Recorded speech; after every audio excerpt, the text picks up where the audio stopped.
એ સ્વપ્નમાં એક ગૌર વર્ણ વાળો બ્રાહ્મણ દેખાયો. એને મને એમ કહ્યું કે માં, તું તપ કરવા જતી. માં, હું તપ કરવા જાઉં. જે મા બાપને વાત કરવી હતી એ દીકરીએ કહી દીધી. માતા પિતાને હા જાણી છે. નાની ઉંમરમાં પાર્વતી તપ કરવા માટે નીકળ્યા છે. બહુ જ મોટી તપસ્યા કરી છે. આપણે ત્યાં 3 શબ્દો જે તપથી શરૂ થાય છે એ બહુ જ મહત્વના. એક તપ. ઘણી પરંપરાઓ આપણે ત્યાં એવી જેમાં તપસ્યા જ પ્રધાન હોય, તપ જ પ્રધાન. તુલસીદાસજી પણ કહે છે કે તપના બળથી જ બ્રહ્મા સૃષ્ટિ ઉત્પન્ન કરે, તપના બળથી જ વિશ્વ પાલન કરે અને તપના બળથી જ શંભુ એનો નિર્વાણ કરે. બધાના કેન્દ્રમાં તપ છે. ભાગવતજીમાં બ્રહ્માજીએ કેટલા વર્ષો સુધી તપ કર્યું સાહેબ? કેટલા વર્ષો સુધી તપનો પ્રભાવ. 3 વસ્તુ. એક તો તપ, બીજો ત્યાગ. એ ભારતીય અધ્યાત્મના થાંભલા છે. ત્રયો ધર્મસ્તંભ. 3 થાંભલા ધર્મના હતા. 3 વસ્તુ આપણા ઉપનિષદોમાં ધર્મના થાંભલા તરીકે બિલક અભિપ્રાય. આવા આ ત્રયો ધર્મસ્કંદ, 3 થાંભલા. તપ, ત્યાગ. એક તો તપ, બીજો ત્યાગ અને ત્રીજું આપણે જે તપ કર્યું હોય, આપણે જે થોડો ઘણો ત્યાગ કર્યો હોય એનો આપણે ઉડકાર આવવો જોઈએ, એની તૃપ્તિ. મારે જે કરવું જોઈએ તે મેં કર્યું, મારાથી થઈ શકે કે નથી. આ 3 શબ્દો યાદ રાખજો. ત્યાગ, તપ અને તૃપ્તિ. ઉડકાર, એક ડકાર, એક તસલ્લી. પાર્વતીએ લોક મર્યાદા માટે એક મૃત કર્મ કટી ભાગ ઉપર માંગ્યું છે. તાજી ચિતાની ભસ્મ વરરાજાએ લેપન કર્યું છે. કર ત્રિશૂળ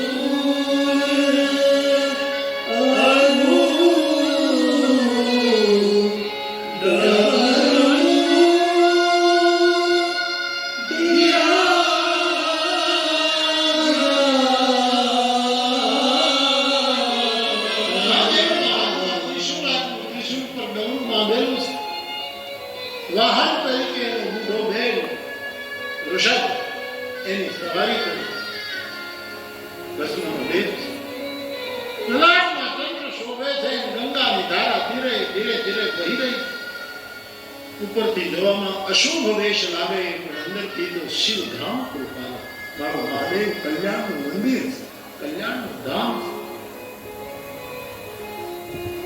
જામ તૈયાર છે. દેવતાઓ બધા મશ્કરી કરે છે. જાનિયાઓ બનીને આવ્યા છે કે કન્યાનું શું થશે તેને આવું અને આ ભૂતો પ્રેતો બધા સાથે. એમાં દેવતાઓ તો કેવા કેવા સુંદર કપડાના ભૂષણો પહેરેલા. એને એમ કહ્યું કે આ લોકોની સાથે ચાલશું તો આપણી પણ ઇજ્જત. એટલે દેવતા બહુ ચતુર છે, સ્વાર્થી છે. એને યોજના કરી કે બધા દેવતાઓ પોતાના સમાજ સાથે જુદા પડી જાઓ. બ્રહ્મા પોતાનો સમાજ લે, ઇન્દ્ર, વરુણ, કુબેર, ફલા જેટલા દેવતાઓ. એટલે શંકરને જુદા પડવાનું કહેશું તો એ બગડશે વાત. એની વેળે એ ટુકડી જુદી પડે. મહાદેવ સમજી ગયા, લગ્ન મારા અને હું પરમું. મારા ઘરે દીકરો જન્મે તો તારકાસુર મરે, તારકાસુર મરે તો આ દેવતાઓના ભોગ સલામત રહે. પણ આ સ્વાર્થી દેવતાઓને સ્વાર્થ એનું છે મારા લગ્નની પાછળ. પણ મારી સાથે ચાલવું ગમતું નથી. આમ મહાદેવ પોતાના ગણોને કહ્યું,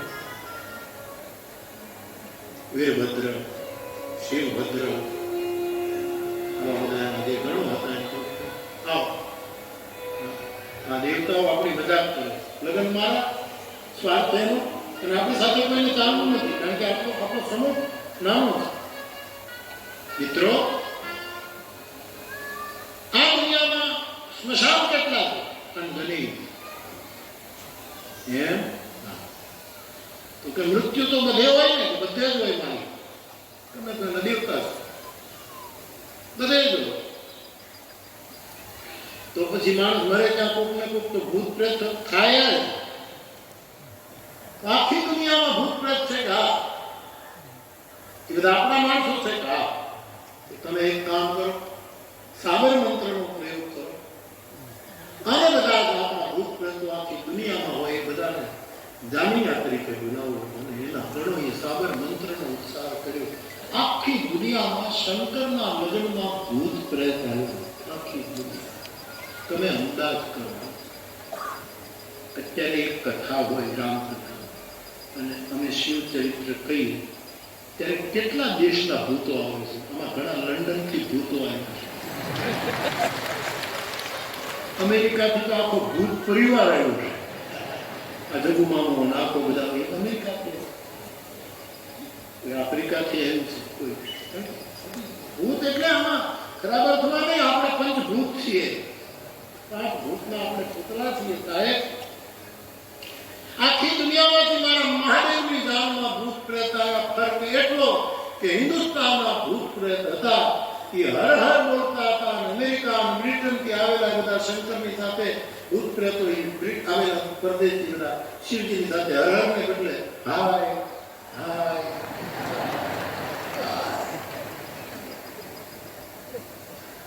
અને ટોળું એવું સંખ્યા એટલી, દેવતાઓને મજાક ભારે પડી. આટલા બધા ભૂત પ્રેતો ભેગા કર્યા. તુલસીદાસજી છંદબદ્ધ એનું ક્યારેક એને શિવ કહ્યા, ક્યારેક એને શંભુ કહ્યા. શંભુ દિન ઉપદેશ નહીં નારદ હિ સુખ, ક્યારેક એને શિવ કહ્યા, ક્યારેક એને શંકર જપું જાય શંકર સત. આ શતરુદ્રીય નો સંહિતા વેદ એના બધા ઉલ્લેખો પ્રાપ્ત થયા.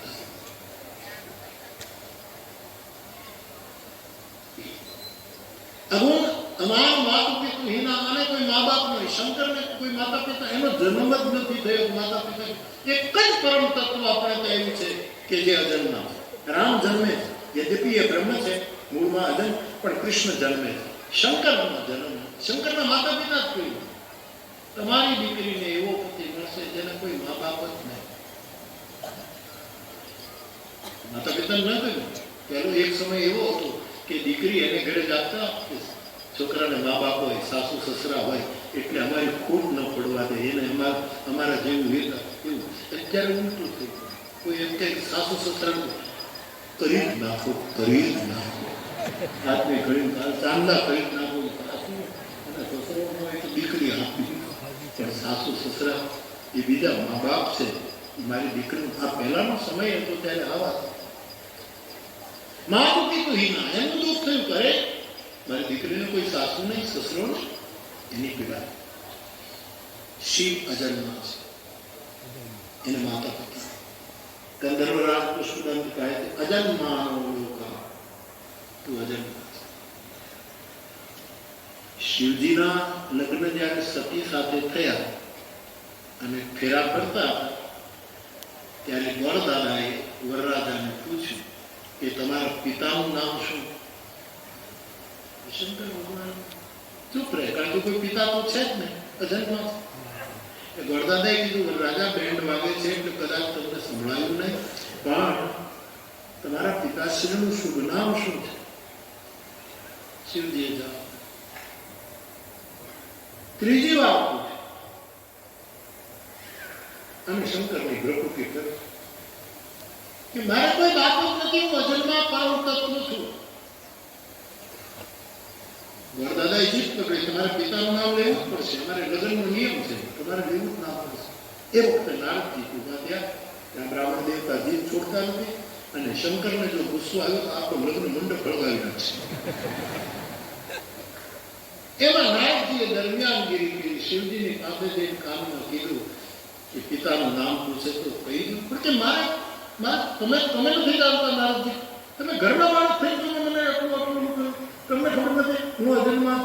મને બધી ખબર છે, પણ પરણવા બેઠા તો ઘર માતા કઈ કરવું, પણ કેમ કઈક બીજું પૂછે તો મારે બાપ જ નથી મારું. નામ એક કામ કરું છું, નામ આપી દો ને, મારા પિતાનું બ્રહ્મા, એ આખી દુનિયા બનાવે છે, તો બ્રહ્મા મારો બાપ છે. તમે શાંતિથી બોલો. ત્યારે ફેરા પૂરા થાય એટલે તમે બોલી નાખો. તો બ્રહ્મા શબ્દ તો ન જ વાપરો. ગોરદાદા તમારા પિતાનું નામ શુભ નામ વિરંચી. બ્રહ્મા વિરંચ. ચાલ ચાલ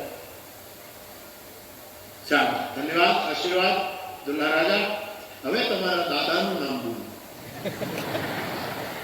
શિવજી કહે મારા બાપો જ નથી તો દાદો કેમ હોય? આ બ્રાહ્મણ દેવતાનો માણસ. નારદજીને તે વાજી બગડતી જાય છે, આ વરમાળા તોડી નીકળી જશે. વળી પાછા શિવજી પાસે ગયા. દાદાનું નામ વિષ્ણુ કહી દો ને, બધાનું પાલન પોષણ. પણ વિષ્ણુ મારો દાદો કેમ? કઈ નથી, મને ખબર છે. નવો વાળો ભૂલી દાદો તે રીતે બોલ્યો.